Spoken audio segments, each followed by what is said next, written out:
All right, so lactic acidosis. Lactic acidosis is a condition in the medical system.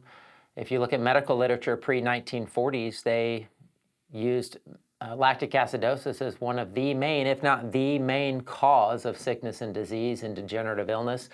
And you don't hear it talked about a lot today, but it's crucially important to understand. So lactic acidosis, you can see on the OAT test, organic acid test, there is a lactic acid marker on there. It is part of the Krebs cycle, or the way the body metabolizes sugars, starches, and carbs in the body. I'm going to explain that process and what's happening there. And then also you can look at acidosis. We call it metabolic acidosis, but acidosis in the bloodstream related to carbon dioxide levels and anion gap. And those markers are important because if you have acidosis in your bloodstream, that is extremely unhealthy. That's what causes degenerative illness and disease. That causes damage to the cells, that weakens the immune system, that attracts bacteria and parasites and other infectious disease organisms into the blood.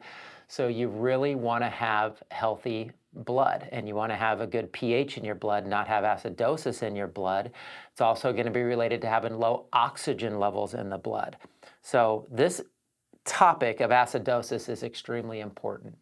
So what causes lactic acidosis in the tissues, in the bloodstream, and how do you correct it? So acidosis is the process of metabolism.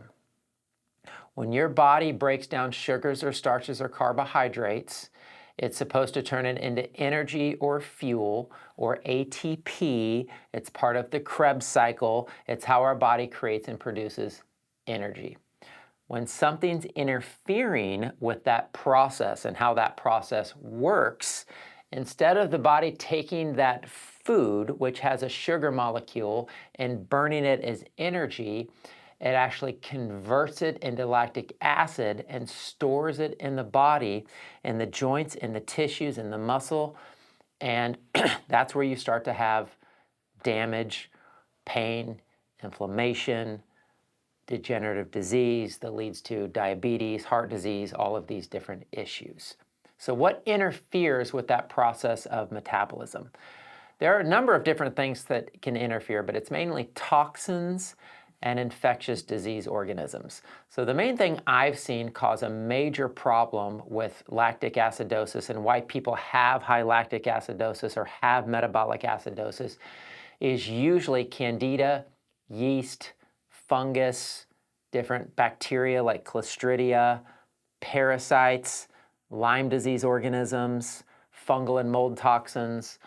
These are the things that lead to high levels of lactic acidosis, because these infectious disease organisms that are overgrown in the body are interfering with the metabolic process.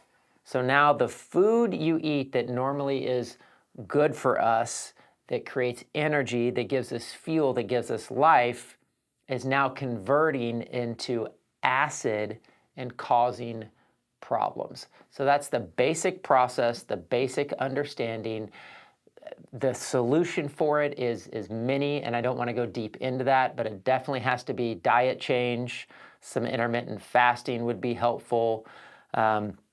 Clearing out those infectious disease organisms out of the body, eating a more alkaline diet of fresh fruits and vegetables and lots of greens, or doing green juices, green powders.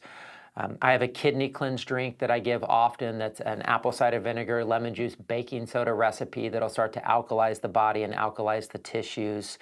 So there are a lot of solutions, but these things take time because it's related to correcting metabolism and stopping this acidosis cascade that's happening in the body.